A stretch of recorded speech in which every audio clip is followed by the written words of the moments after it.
Hi, I'm Mr. Mark.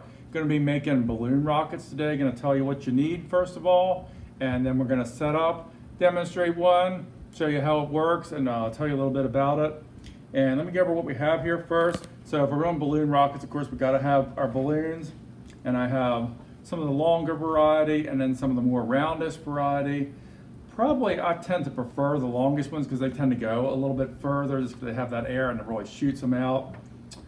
Using a pump here to blow them up, and when we blow them up we won't be tying them off because we're going to be letting them loose. So I have these little binder clips. I have a smaller one and a larger one. It depends on the size of balloon as to which one you need. I'll probably be using the smaller one given the size of the balloon that I'm going to use. And then we're going to be setting up our line to run it on. And I'm going to be using fishing line today. And again, as always, when you're setting up fishing line up high, make sure whoever else is in your house knows so they don't run through and catch themselves on it. I've had that happen before.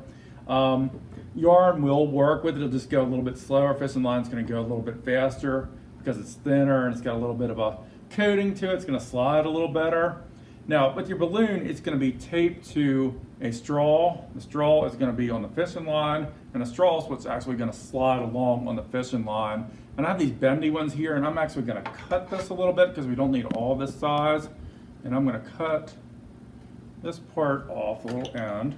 And we're going to start with that, and when I'm putting it together, I'll see if we need it this or if we need it a little bit shorter.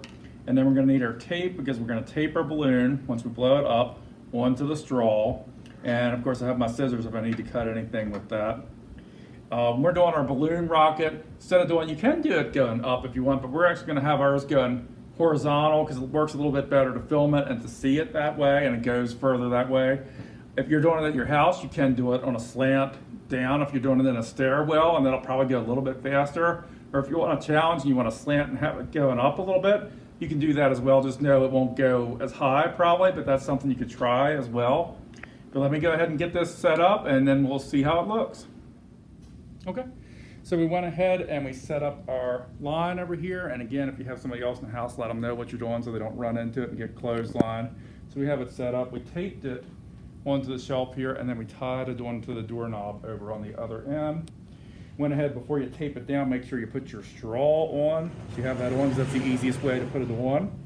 And then I went ahead and blew up my balloon. I didn't blow it up all the way because we didn't need it. It looked pretty good this way. So you want it straight. If it starts bending, then it's not going to go as straight when you let it go. So I have it this way, and I went ahead and taped the straw onto the balloon. And when I blew up my balloon, like I said, I didn't tie it, but I went ahead and put the clip on it to hold it on that way. So it's all ready to go. So what I'm going to do is take the clip off the balloon, let the air go, and we'll see if it goes or not. Okay?